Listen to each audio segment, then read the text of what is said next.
하나님 말씀 봅니다. 하박국 2장 4절과 5절 두 절 보도록 합니다. 하박국 2장 4절 5절 두 절입니다. 같이 읽도록 하겠습니다. 보라, 그의 마음은 교만하며 그 속에서 정직하지 못하나 의인은 그의 믿음으로 말미암아 살리라. 그는 술을 즐기며 거짓되고 교만하여 가만히 있지 아니하고 스올처럼 자기의 욕심을 넓히며 또 그는 사망 같아서 족한 줄을 모르고 자기에게로 여러 나라를 모으며 여러 백성을 모으나니.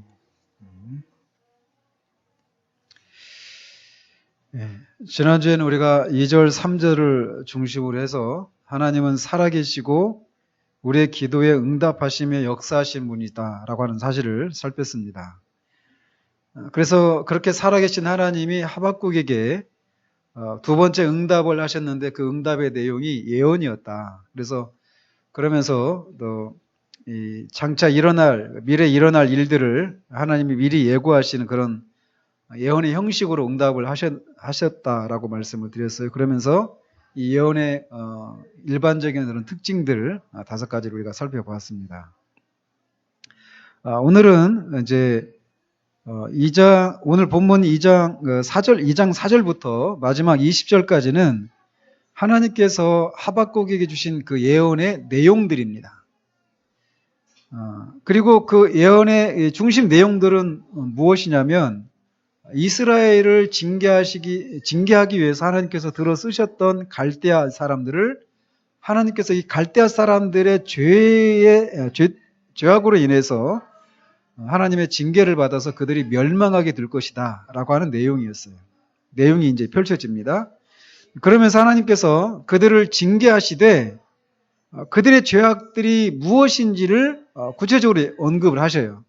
그래서 6절, 9절, 12절, 15절, 19절 이렇게 5번에 걸쳐서 화 있을진저 이렇게 말씀하시면서 그들의 죄악이 무엇인지를 구체적으로 이제 언급하시면서 그런 죄악들 때문에 하나님이 이 갈대아 사람들을 징계하실 것이다 이렇게 말씀하십니다.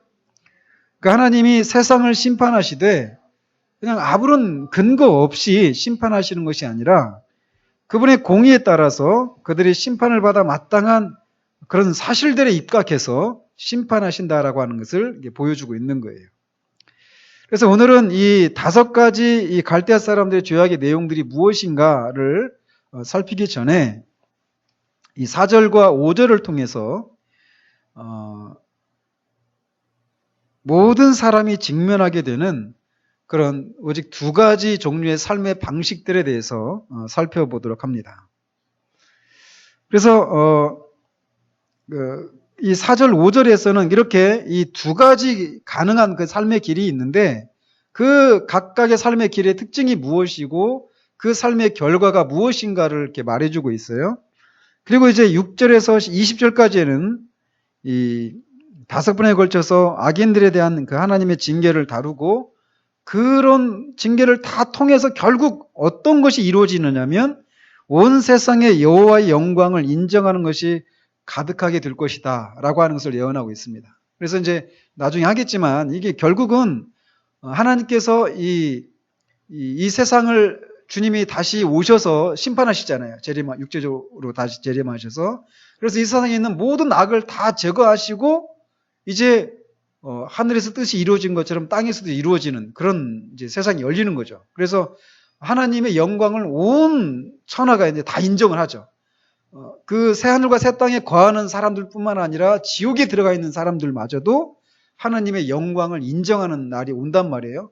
그래서 이제 20절에 그 궁극적인 성취는 그때 이루어지는 거예요. 이제 그런 내용들을 우리가 이제 앞으로 살펴볼 겁니다. 그래서 이제 오늘은 4절과 5절을 중심으로 해서 인생에 있어서 그 삶의 모양은 다양하지만 그 삶의 특징들을 2가지로 분류할 수 있다는 거예요. 그 2가지 길의 가능성만 있는데 그 각각의 특징과 그 삶의 결과들을 먼저 살펴보도록 합니다. 그래서 이 4절과 5절에서 우리에게 인생의 그 다양한 삶의 모습이 존재하지만 오직 두 가지 종류의 삶만 있다라는 거예요. 그것은 의인의 길과 악인의 길, 이 두 가지 종류의 삶으로 크게 구분할 수 있다라고 말해주고 있습니다. 그래서 먼저는 이 악인의 길의 특징과 그 결과에 대해서 살피고 의인의 길의 특징과 그 결과는 이제 이어서 살펴보도록 합니다. 먼저 악인의 길의 특징과 그 결과를 살펴보면 4절과 5절에서 말하기를 악인은 그 영혼이 교만하고 정직하지 못하다라고 말을 하고 있습니다. 4절과 5절에서 하나님은 이 악인들의 마음이 교만하며 정직하지 못하다라고 말을 하고 있습니다. 여기서 교만하다라고 하는 말의 그 원어의 의미를 보면 부풀어 오르다 이런 의미가 있어요. 즉 악인들의 삶의 특징은 하나님이 아니라 자기의 힘과 능력과 지혜를 의지해서 살아간다는 것이죠. 그렇기 때문에 자신의 삶을 통해서 이룬 모든 것들은 자신의 능력과 지혜로 이루어진 것이라고 생각하기 때문에 자기가 이루어 놓은 것들에 대해서 매우 자랑스럽게 생각하고 자신을 굉장히 높게 생각하면서 그들의 마음이 한껏 부풀어 올라 있다는 거예요. 그것이 바로 교만이다라고 말을 하고 있는 것입니다. 그래서 시편 1편에서도 악인의 삶을 묘사하면서 오만한 자라고 표현하고 있습니다. 이 악인들의 삶의 특징은 이렇게 교만합니다.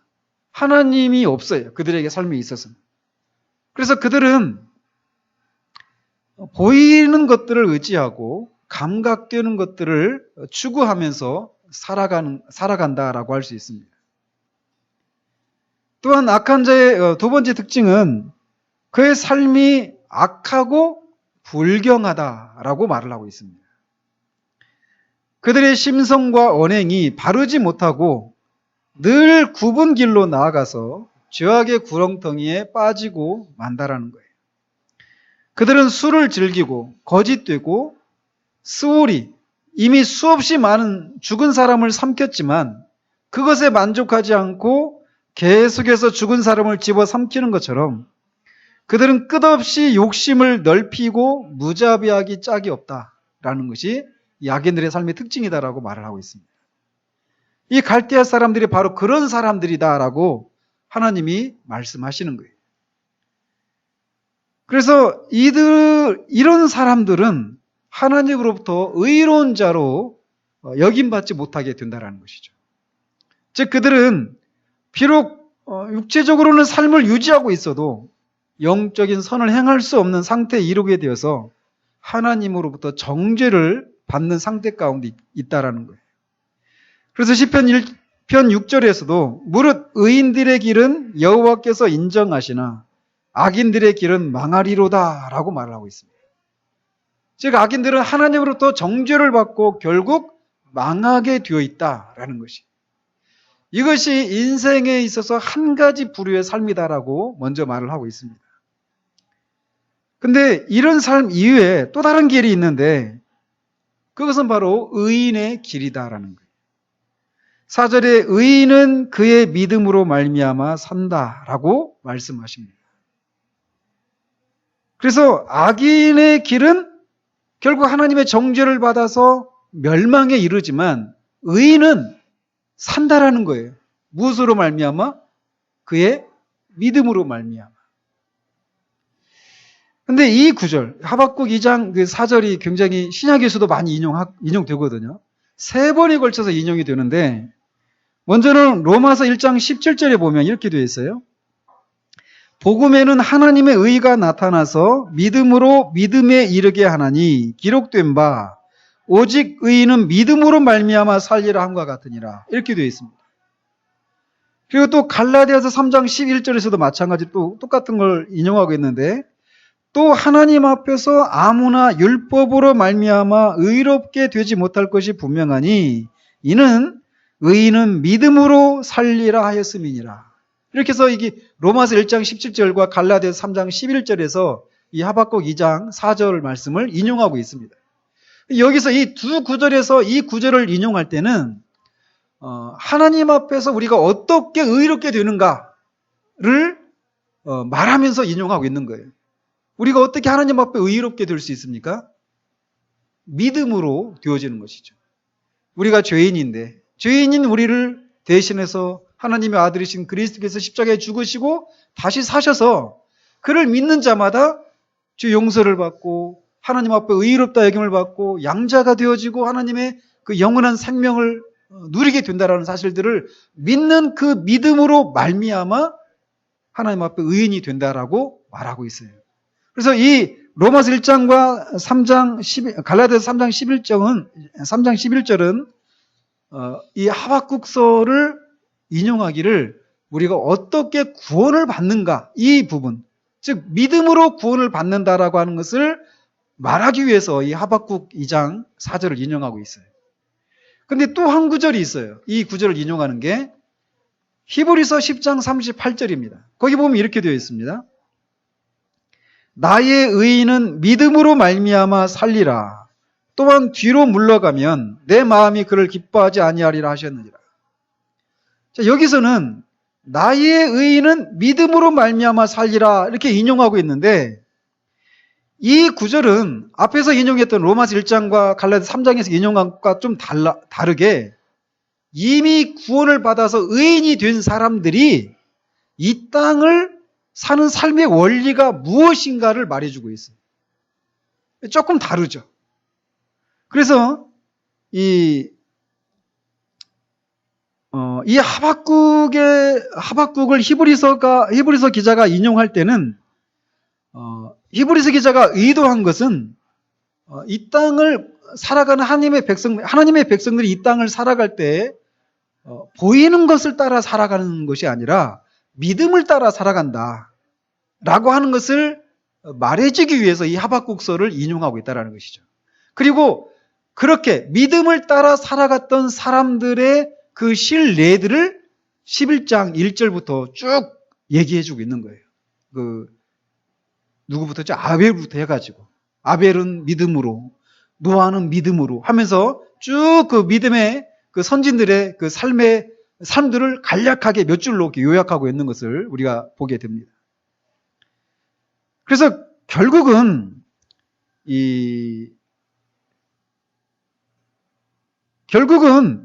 인생은 이렇게 이 악인의 길과 의인의 길 두 종류의 삶이 있는데 이 두 종류의 삶의 특징은 악인의 길은 보이는 것을 따라 살아가고 의인은 보이지 않는 것을 마치 보는 것처럼 아직 이루어지지 않은 것을 마치 이루어진 것처럼 그렇게 살아간다. 믿음을 따라서. 이렇게 삶의 특징이 두 가지로 나뉘어진다라고 얘기를 해주고 있다는 것입니다. 그래서 이것을 다른 말로 표현을 하면 하나님을 믿는 삶인가 아니면 믿지 않는 삶인가 이렇게도 말할 수 있습니다. 어떤 사람이 그래서 하나님을 믿는 믿음으로 사는지 아닌지는 그의 삶의 태도를 보면 알 수 있습니다. 즉 어떤 사람의 삶이 그가 하나님을 믿는 믿음을 따라 사는가 아니면 보이는 것을 따라서 살아가는가 이것은 그의 삶의 열매를 보면 알 수 있다는 거예요. 즉 사람은 자기가 무엇을 믿는가에 따라서 자신의 삶을 살아가게 되어 있다는 것입니다. 이것을 조금 더 철학적인 그런 표현을 빌어서 말씀을 드린다면 사람은 누구나 자기 안에 사상의 집을 짓고 살아가는 철학가다 이렇게도 말을 합니다. 그러니까 자기 안에 지어놓은 인생을 바라보는 그런 자기 나름의 시각에 따라서 자신의 삶을 살아간다는 것이죠. 그래서 우리는 모두 이쪽 아니면 저쪽 이 두 양자택일의 삶에 놓여 있다는 것입니다. 내 정치관이 무엇이고 삶을 바라보는 내 생각이 무엇이든 간에 우리는 현재와 미래의 삶에 대해서 오직 두 가지 가능성만을 가지고 있다라는 것입니다. 신앙에 따라 살 것인지 아니면 보이는 것을 따라 나의 이성을 따라 살아갈 것인지 오직 두 가지 가능성만 있다라는 거예요.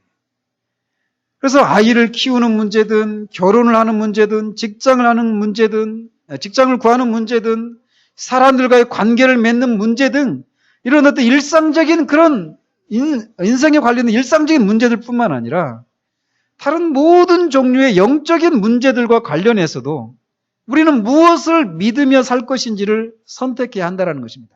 우리 이성을 따라 살 것인지 믿음을 따라 살 것인지 말이에요. 우리는 TV나 언론을 통해서 다양한 분야의 수많은 전문가들을 만납니다. 그들은 우리들에게 끊임없이 우리의 삶과 관련해서 자신들의 견해를 내놓습니다.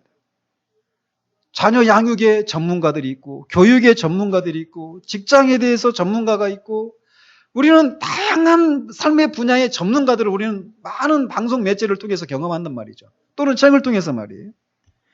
그래서 이런 사람들이 자신들의 견해가 옳다라고 하는 것을 청중들에게 설득하기 위해서 많은 근거들을 제시하는데 그것은 다 그들의 지혜와 경험에 의해서 축적된 것들이에요. 한마디로 말하면 이성에 의해서 그런 견해들을 우리들에게 말을 해주는 것이죠. 그래서 그런 견해들을 따라서 즉 그들의 경험과 지혜를 이성에 따라 분석하고 판단한 결과 도출된 그런 어떤 원리들을 아이를 키우는 문제 또는 직장을 구하는 문제, 결혼하는 문제 이런 문제에 우리가 적용하며 살든지 아니면 다른 삶을 살든지 할 수 있다는 것입니다. 이렇게 이성을 따라 사는 삶의 종류가 한 종류의 삶이 있어요. 그러나 또 다른 종류의 삶이 있는데 그것은 성경이 우리에게 말해주는 것들에 우리의 믿음을 두고 사는 삶입니다. 성경이 말해주는 것을 따라서 우리 아이들을 양육하고 가정을 이루고 직장을 구하고 진로를 결정한다는 것이죠. 왜 성경에서 말하는 것들을 진리라고 믿고 그에 따라서 살아가는가? 그것은 성경을 통해 말씀하시는 분은 바로 하나님이라는 사실 때문에 그렇습니다. 하나님께서 성경을 통해 삶에 대해서 진실이 무엇인지를 말씀하시고 인생의 기원과 현재의 모습 그리고 장차 세상은 어떻게 되어져 갈 것인가에 대해서 말씀하셨기 때문에 우리의 이성으로는 그것들을 잘 이해가 되지 않는다 하더라도 이렇게 말씀하시는 분이 하나님이시기 때문에 그 하나님을 신뢰하는 것 때문에 그 말씀하신 대로 반드시 되어질 것이다 라고 믿고 그에 따라 살아가는 삶이 있다라는 거예요. 여기에는 어떤 논증도 필요 없습니다. 말씀하시는 분이 거짓을 말하실 수 없는 진실하신 분이시고 자신이 말씀하신 것은 반드시 지키시는 언약에 신실하시고 그 약속을 지키실 수 있는 능력이 있다는 것을 믿는다는 그 이유 하나 때문에 하나님의 말씀을 믿고 살아가는 한 종류의 삶이 있다는 거예요. 우리는 이 둘 중에 하나만을 선택할 수 있습니다. 우리의 이성을 따라 살아가든지 하나님을 믿는 신앙에 따라서 살아가든지.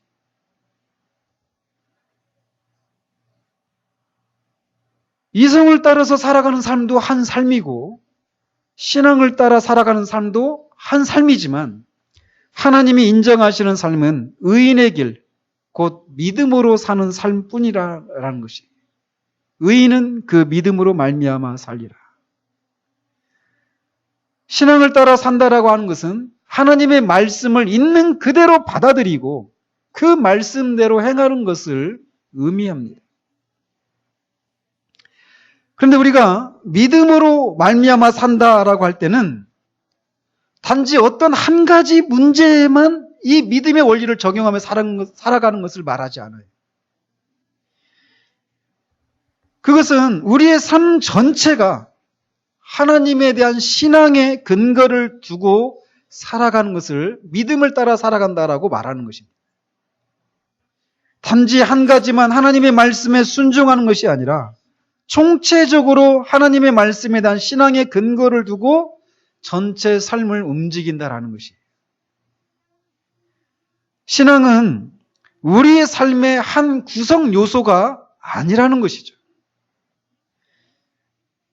일주일의 대부분을 종교와 관련된 일을 하면서 보낸다고 하더라도 그 삶이 신앙을 따른 삶이 아닐 수 있습니다. 즉 신앙을 따라 사는 것은 결코 양적인 개념을 의미하는 것이 아니라는 거예요. 오늘날 우리는 이런 점에서 얼마나 가난한 시대를 살고 있는가 그런 생각들을 해봅니다. 신앙은 우리 삶의 총체적인 것을 아우르는 것이어야 합니다. 어느 부분에서는 신앙대로 살고 어느 부분에서는 이 세상이 주는 그런 견해를 따라 살아가는 이런 것이 아니라는 것이죠.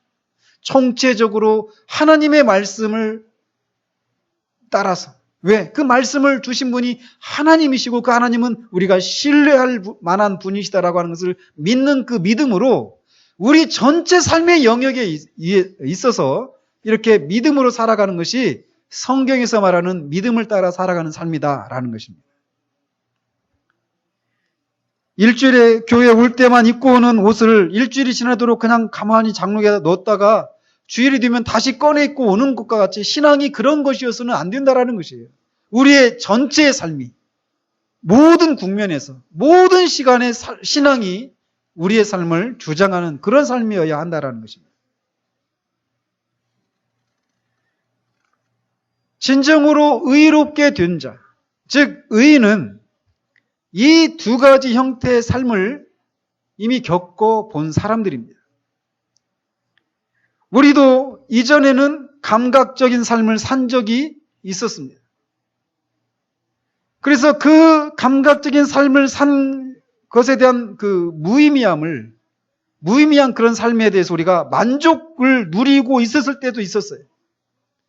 그러나 이제 우리는 그런 보이는 것들을 보려 하지 않고 보이지 않는 것들을 보게 되었습니다.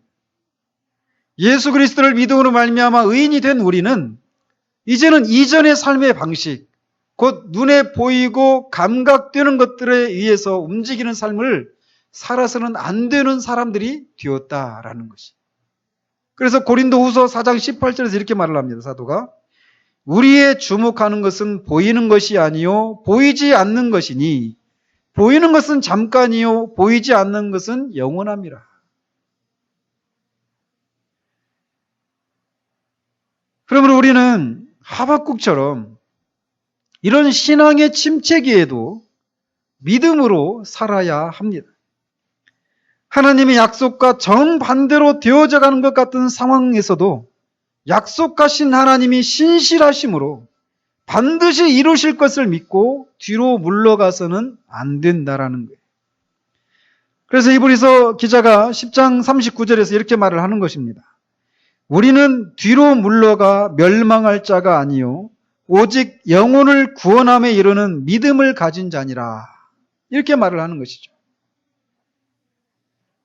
이렇게 그리스도를 믿는 믿음으로 말미암아 의인이 된 사람의 삶의 특징은 처음부터 끝까지 모든 삶의 국면에서 믿음을 따라 살아가야 한다라는 것이에요. 그렇다면 언제까지 우리가 이렇게 믿음을 따라서 살아가야 하는가라는 것입니다. 그것은 우리가 죽을 때까지, 죽어서 주님께로 갈 때까지 우리는 믿음으로 사는 삶을 살아야 합니다. 히브리서 기자는 이 히브리서 11장에서 믿음으로 살았던 많은 하나님의 사람들이 이 땅에서 어떻게 믿음으로 살았는지를 열거하고 있습니다. 믿음으로 아벨은, 믿음으로 노아는, 믿음으로 아브라함은, 믿음으로 이삭은, 야곱은, 요셉은 하면서 믿음으로 그들이 어떻게 보이는 것이 아니라 보이지 않는 것을 따라서 아직 이루어지지 않았음에도 불구하고 이루어진 것처럼 그렇게 살았는가를 그들의 삶을 통해서 우리에게 실증해 주고 있어요. 근데 그러는 중에 야곱의 생애도 믿음으로 살았다라고 기록하고 있습니다. 근데 특이한 것은 이 야곱의 경우에 다른 사람들은 살았을 때 그들이 어떻게 믿음으로 살았는가를 기록하고 있는데 야곱의 경우에는 그가 죽을 때 어떻게 믿음으로 죽었는가를 기록하고 있어요. 그래서 11장 21절에 보면 이렇게 되어 있습니다. 믿음으로 야곱은 죽을 때 요셉의 각 아들에게 축복하고 그 지팡이 머리에 의지하여 경배하였으며 라고 특이하게도 그의 죽을 때 사건을 언급하고 있습니다. 이 장면에 대해서 아브라함 카이퍼는 하나님께 가까이라고 하는 그런 책에서 이것을 이렇게 묘사하고 있어요. 제가 어제 카페에도 그 죽을 때 경배하였으면 이런 제목을 한번 글 하나 올린 게 있거든요.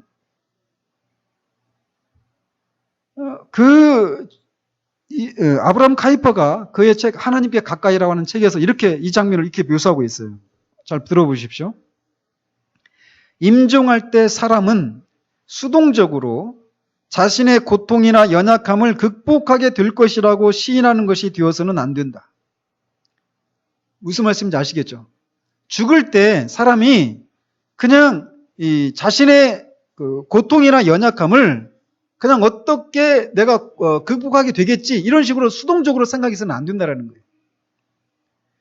죽을 때 신앙의 의지와 용기와 탄력은 계속 육신의 연약함에 맞서 싸워야 한다. 그러니까 죽을 때 경배하는 이것은 그냥 자동적으로 되어지는 것이 아니라는 거예요. 이건 그 육신의 연약함에 맞서서 싸워야 된다는 것입니다. 믿음으로 용기를 발휘해서. 이 거룩한 순간에 육이 아니라 영이 승리자가 되어야 한다. 그리고 이것이 야곱이 한 일이다. 야곱은 경건한 상태에서 죽기 위해 힘을 냈다. 야곱의 강한 영은 깨어있는 상태에 있었다. 그래서 죽을 때 하나님을 영화롭게 했다. 죽을 때 야곱은 하나님을 경배했다. 죽으면서 야곱은 경배했다. 죽을 때 야곱은 하나님을 위해 예배와 경배의 제사를 드려야 한다는, 하나님께 찬양과 감사와 존귀를 돌려야 한다는, 하나님의 위대하심과 어미하심, 은혜와 긍휼에 전념해야 한다는, 따라서 한평생 삶 속에서 할 수 있었던 것보다 더 나은 방법으로 하나님께 입술의 열매를 바쳐야 한다는 강한 충동을 느꼈다. 죽을 때 드리는 이런 엄숙한 예배는 우리가 삶 속에서 하나님께 드린 경배의 요약이다. 아브라함 카이프는 야곱이 이렇게 죽을 때 지팡이에 의지해서 하나님께 경배했다, 이 장면을 이렇게 묘사하고 있습니다. 즉 죽을 때 이렇게 야곱은 하나님이 그 자기 조상들에게 약속하신 것을, 또 본인 자신에게 약속하신 것을 보지 못하고 죽었어요. 가나안 땅을 그들에게 주겠고 많은 후손을 주겠다라고 약속하셨지만 그는 애굽에서 죽었단 말이죠. 그리고 애굽 땅에서 죽었고 또 많은 민족을 이룰 만한 그런 후손도 없었습니다.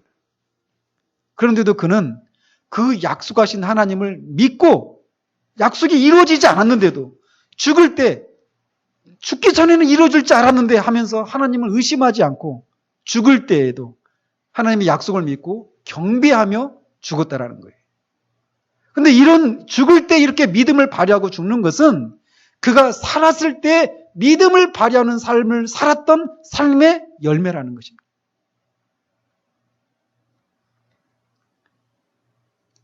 이렇게 우리는 믿음으로 사는 것은 우리가 처음 예수 그리스도를 믿을 때, 그리고 또 우리가 신앙이 충만할 때 하나님의 은혜가 우리에게 분명하고 잘 느껴질 때, 이럴 때만이 아니라 그러지 않을 때에도 죽을 때까지 이 삶을 견지해야 한다는 것입니다.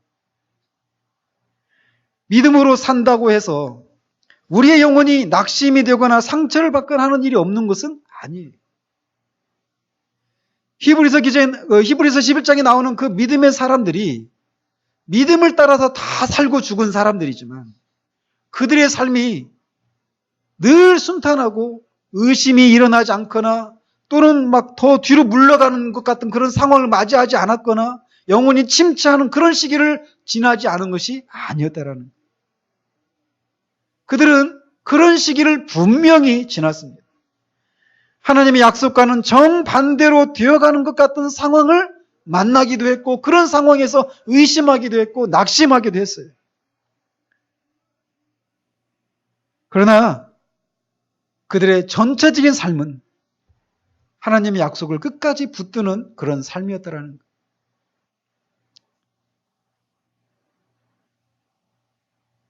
우리의 삶이 어떤 때는 앞으로 나가는 것 같고 때로는 뒤로 물러가는 것 같은 그런 일을 우리가 반복하면서 우리의 삶이 이어져 가는 것입니다. 그런 속에서 믿음으로 산다고 해도 우리는 분명히 어려움을 가지고 어려움을 겪으면서 살 수 있어요.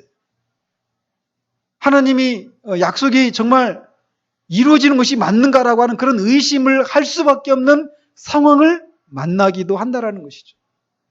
그런데 기억할 것은 믿음으로 산 사람은, 믿음으로 사는 사람들은 그렇게 믿음으로 사는 것을 통해서 자신이 의인이라고 하는 것을 드러내는 삶을 살기 마련인데, 그렇게 믿음으로 살아가는 동안에 그런 위기를 만날 때마다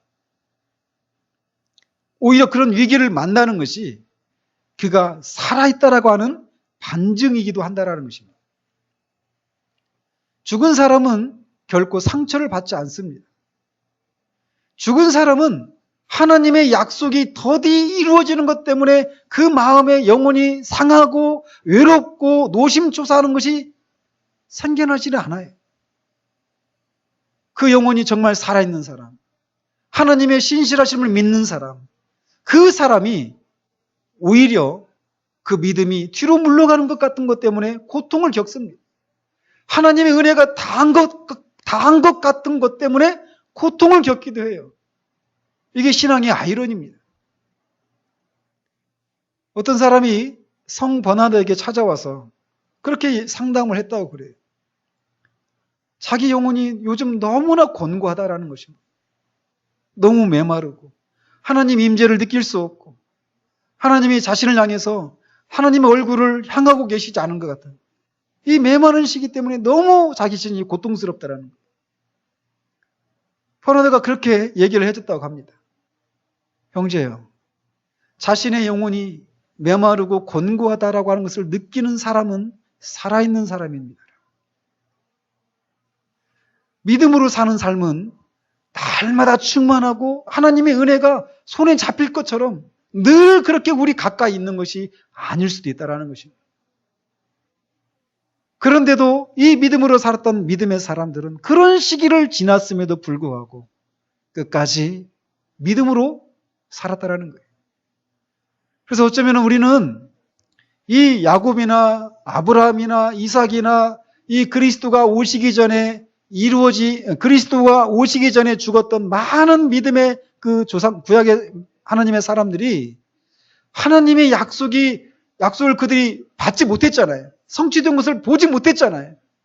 그런데도 불구하고 그들이 그 하나님의 약속이 이루어진 것처럼 생각하면서 열렬하게 환영하면서 그들의 삶을 살았다라면 우리는 이미 그 약속이 이루어진 것을 우리는 본 사람들이에요. 그렇다면 우리는 그들보다 얼마나 더 이 하나님의 약속을 붙들고 믿음으로 사는 삶에 있어서 그들보다도 더 분명한 그런 믿음의 행보를 보여야 하는가라는 것입니다. 하나님은 이 하박국에게 지금 하박국의 기도는 이렇게 시작이 된 거잖아요. 하나님의 백성인 이 이스라엘이 하나님의 계명을 어기고 악을 행하고 그렇게 살고 있단 말이죠. 그런데 하나님이 그 삶에 대해서 아무런 간섭을 하시지 않는 그런 것 때문에 고통스러운 것 때문에 기도하기 시작했단 말이죠. 그런데 하나님의 응답은 그들을 심판하시겠다라는 거예요. 거기까지는 좋습니다. 그런데 그 심판의 도구로 갈대아 사람들을 들어 쓰시겠다라는 거예요. 그 갈대아 사람들을 들어 쓰시는데 그 갈대아 사람들 결국 심판을, 징계를 하실 거다라고 하나님이 말씀을 하신단 말이죠. 근데 지금 보십시오. 이 두 번째 응답을 받을 때, 즉, 이 갈대아 사람들이 실제로 심판을 받았습니까? 또는 이스라엘 사람들이 실제로 갈대아 사람들에게 심판을 받았습니까? 하박국에게 이렇게 응답을 하셨을 때는 그 어떤 것도 성취가 안 됐어요. 그런데 우리가 나중에 3장을 살펴보겠지만 그는 그 약속이 성취가 되지 않았는데도 이미 그것이 성취가 된 것처럼 우리가 그 유명한 그 복음성가처럼 하나님을 인해서 그가 그 안에서 찬양이 터져 나오는 것을 보게 됩니다. 그러나 우리는 이미 하나님의 약속, 가장 큰 약속인 죄인을 구원하시기 위한 하나님의 그 약속이 성취된 것을 본 사람들이 그 약속을 이미 갖고 있는 사람들이란 말이죠.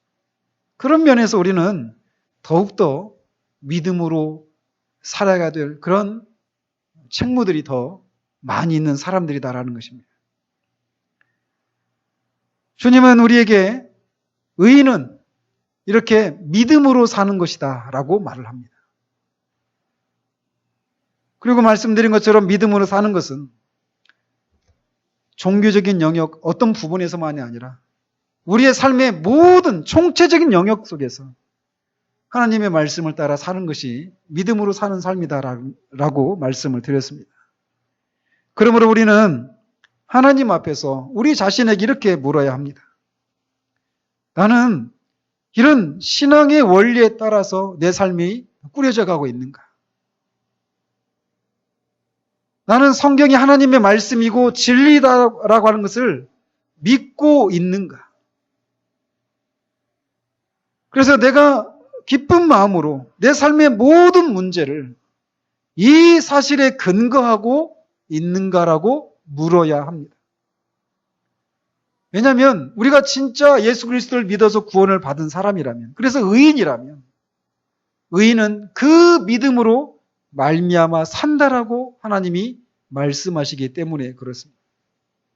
우리는 믿음으로 살지 않고 보이는 것을 따라 살아가는 사람들 속에서 우리는 살아갑니다. 그 속에서 우리는 보이지 않는 것을 보는 것처럼 살아야 될 사람들이, 노아가 하나님을 믿지 않는 그 사람 속에서 120년 동안 배를 지으면서 하나님의 말씀을 진리라고 믿으면서 살았던 그 삶을 살아냈던 것처럼 우리도 이 땅을 지나면서 보이는 것이 전부라고 생각하는 그런 사람들 속에서 노아처럼 우리 앞에 살았던 구름같이 허다한 그 믿음의 증인들처럼 믿음으로 살아 하나님이 인정을 하시는 그런 삶을 살아야 합니다. 이렇게 믿음으로 사는 것을 통해서 하나님께 기쁨을 드리는 것입니다. 우리의 삶이 이런 삶이기를 우리 주님의 이름으로 축원드립니다. 하나님 아버지, 우리도 한때는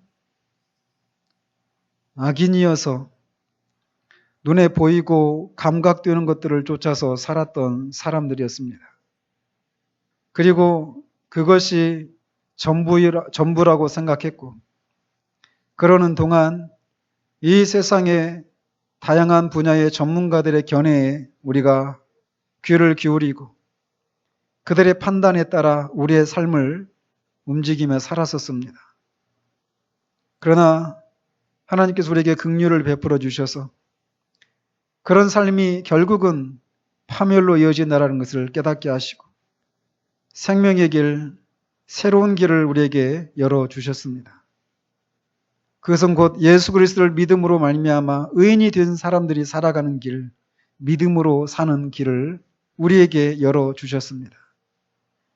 하나님 아버지, 믿음으로 사는 삶은 아무런 어려움도 없고 뒤로 물러가는 것도 없고 침체도 없는 것이 아니라 정말 상황은 정반대로 되는 것 같은 그런 시기도 지난다라고 하는 것을 우리는 우리의 경험을 통해서도 보게 되며 우리 앞에 살았던 많은 믿음의 사람들의 행보 속에서도 우리는 읽게 됩니다.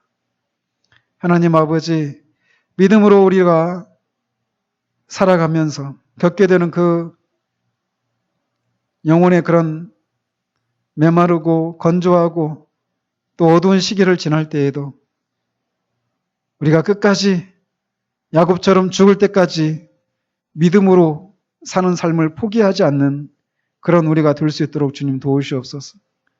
뒤로 물러가는 것은 하나님께 기쁨을 드리지 못한다는 사실들을 기억하고 상황은 전혀 하나님이 말씀을 통해서 우리에게 말씀하신 것과는 정반대로 되어져가는 그런 상황 속에서도 하나님의 말씀을 끝까지 붙들고 믿음으로 그 삶을 살아내서 결국 이 믿음의 사람들이 삶 속에서 하나님의 개입하심의 흔적들이 풍성하게 드러냈던 것처럼 우리의 삶도 그런 삶이 되어 하나님께 기쁨을 드리는 그런 우리 모두가 될 수 있도록 주님 도우시기를 원합니다. 정말 믿음으로 사는 삶은 싸움을 필요로 합니다. 투쟁을 해야만 합니다. 그저 수동적으로 그냥 어떻게 이 상황이 지나가겠지 그것이 아니라 적극적으로 하나님을 신뢰하고 그 믿음을 끝까지 견지해야 되는 그런 싸움이라고 하는 것을 기억하며 서로를 독려하고 우리가 우리 앞에 살았던 많은 믿음의 사람들의 삶을 보고 또 용기를 얻으며 이 길을 끝까지 달려가는 우리 모두 될 수 있도록 주님 도와주시기 원합니다. 예수 그리스도 이름으로 기도합니다. 아멘.